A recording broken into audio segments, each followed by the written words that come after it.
Hello friends. पिछले video में हमने 21 के अंक के कुछ बेसिक रूल पढ़े थे।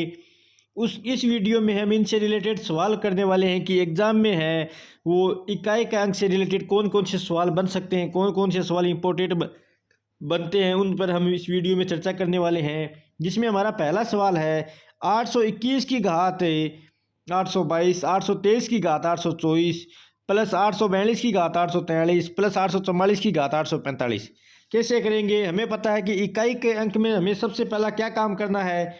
हमें सबसे पहला काम करना है आधार का अंक क्या है। आधार का अंक क्या है? एक।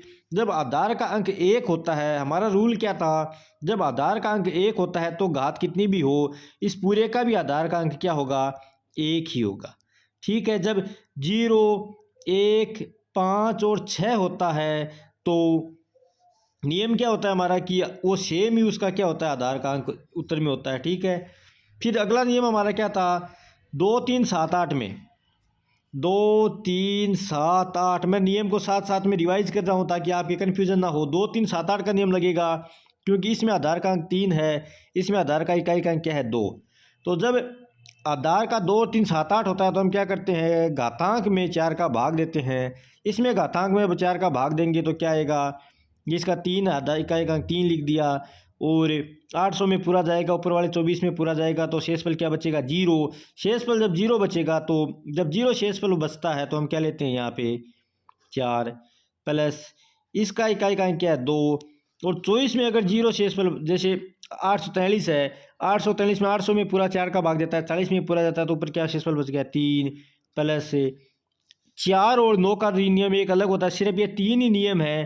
अगर आप इन 3 नियमों को हिसाब से बढ़िया तरीके से समझ लोगे तो आपका कोई भी इकाई का अंक का वो सवाल गलत नहीं होगा और हर एग्जाम में यह एक सवाल जरूर आता है। 4 और 9 का नियम क्या है कि 4 और 9 में जब विषम आता है तो इनका इकाई का अंक क्या रहता है? सेम रहता है 4 और 9। और जब सम आता है तो 4 वाले का 6 आता है, 9 वाले का 1 आता है। यह विषम है तो सेम रहेगा तो इसका क्या आएगा? 4। ठीक है। अब 3 की घात 9 कितना होता है? 3 की घात 4 कितना होता है? 3 की घात 4 होता है 81। तो हम इसको काट करके क्या लिख सकते हैं? 81 लिख सकते हैं। और इसको काट करके 2 की घात 3 कितनी? 8 लिख सकते हैं। ठीक है। तो इनको अब इकाई इकाई का अंक जोड़ दो। 1 और 1 कितना हो गया? 2। 2 और 8 कितने हो गए? 10। 0 में 4 जोड़े तो क्या हो गया? 14। तो हमारा आंसर क्या आ गया? 4। ठीक है, समझ में आ गया। अगला सवाल देखते हैं। हमारा अगला सवाल है 4 की घात 1 गुणा 9 की घात 2, 4 की घात 3, 9 की घात 4। ऐसा 99 शोतक है और सब में क्या है? गुणा है। हमारा 4 और 9 का नियम क्या था? 4 और 9 का नियम क्या था हमारा?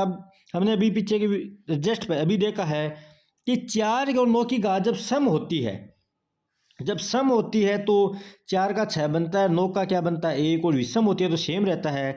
यहाँ देखो 4 में सब पर घात क्या है? विषम है तो 4 का तो 4 ही रहना है। ठीक है। गुणा 9 की घात सम है तो 9 की घात 2 होता है तो कितना? 81 होता है। 9 की घात 2 कितना होता है? 81 होता है। और 81 की इकाई का अंक 1 आता है तो इसका इकाई का अंक क्या आएगा? 1। ऐसे जैसे इनका इसका जोड़ा बना, ऐसा ही क्या बनेगा? 4 गुणा 1 बनेगा, गुणा यह भी 4 गुणा 1 बनेगा और यहाँ भी लास्ट में क्या बनेगा? 4 की 4 गुणा 1 बनेगा। क्यों? 9 की घात है वो सम है तो 1 बन गया। 9 4 की घात विषम है तो 4 बन गया। यह टोटल कितने जोड़े हैं?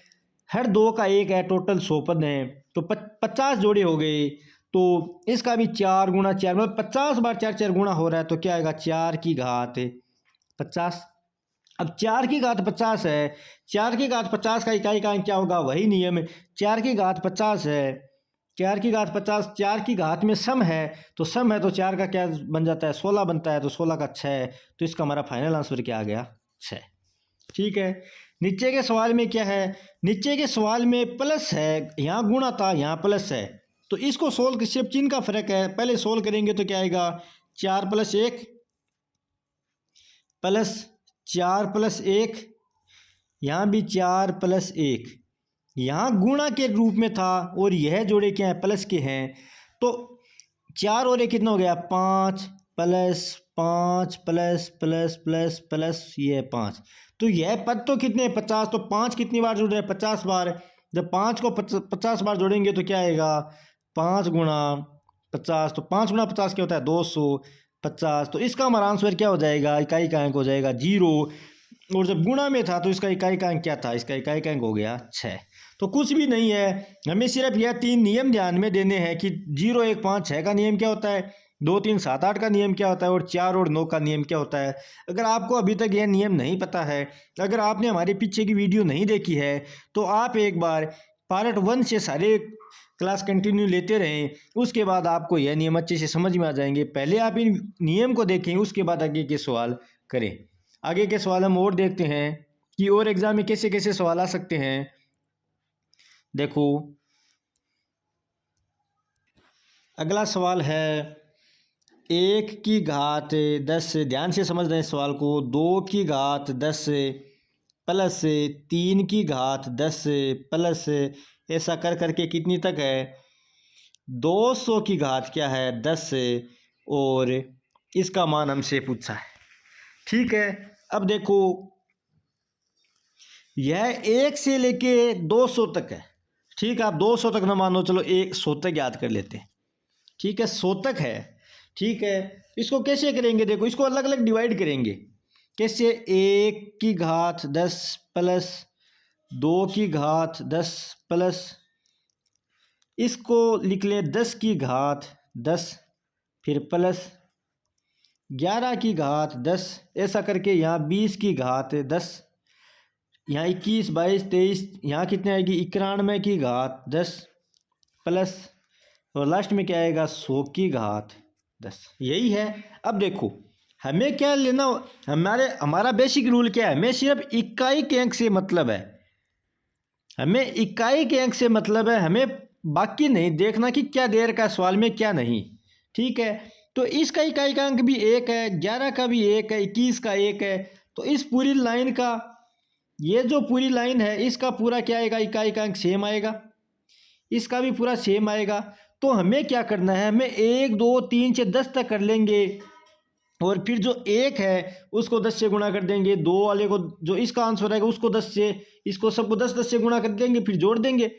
ठीक है, तो 1 का घात अगर 10 होगी तो कितना आएगा 1 की घात 10 से, तो इकाई का अंक आएगा 1 प्लस 2 की घात 10, 2 3 7 8 का नियम लगाएंगे तो 10 में अगर 4 का भाग देंगे तो 2 बार जाएगा, वो 2 शेषफल बचेगा, 2 की घात 2, तो इसका क्या बच गया 4 प्लस 3 में 3 दूनी 9, 3 की अगर स्क्वायर करेंगे तो क्या आ गया 9 प्लस फिर 4 का बात आती है, 4 का नियम क्या कहता है सम है, तो 4 का 16 हो जाता है 6। ठीक है, 6 प्लस 5 का 5 ही रहता है। ठीक है, बाद में 6 0 1 5 6 का क्या रहता है 6 ही रहता है। फिर 7 और 8 का चेंज होता है, तो 7 की घात भी 2 ही आएगी क्योंकि 10 है, 10 में अगर 2 का भाग देंगे तो शेषफल 2 आएगा, तो 7 का 2 करेंगे तो 7 की घात 2 कितना 49, तो 9 प्लस 8 की क्या होती है 8 का स्क्वायर 16, 8 8 64 होता है, तो 4 फिर 9 है, 9 का क्या है 9 दूनी 81 होता है, तो 1 और 10 का क्या है 10 का कितना 1 0 होता है।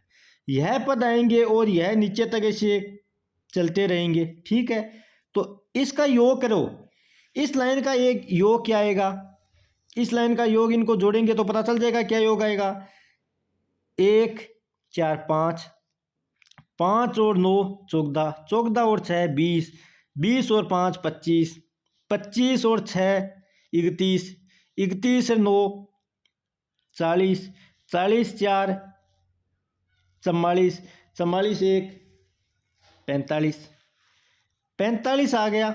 ठीक है, इसका योग क्या आया 45, एक लाइन का। ऐसी कितनी लाइन है 10, तो टोटल क्या योग आएगा 45 गुणा 10, तो कितना योग आएगा 450, और 450 का इकाई का अंक क्या है 0, तो इस पूरे सवाल का इकाई का अंक भी क्या आएगा 0। आ गया समझ में। अगर ऐसी 9 ही लाइनें होती, अगर ऐसी 9 ही लाइनें होती, मगर देखो जैसे यहाँ अगर हमसे क्या पूछता 90 तक ही पूछता तो 9 लाइन होती, तो 9 लाइन आती तो 9 को 5 से गुणा करते तो इकाई का अंक क्या आ जाता 5 आ जाता। ठीक है, फर्क समझ में आ गया आपके कि अगर 10 लाइन है तो क्या आ रहा है 450, और 9 लाइन है तो क्या आ रहा है सिर्फ 45 गुणा 9 क्या आ रहा है 5।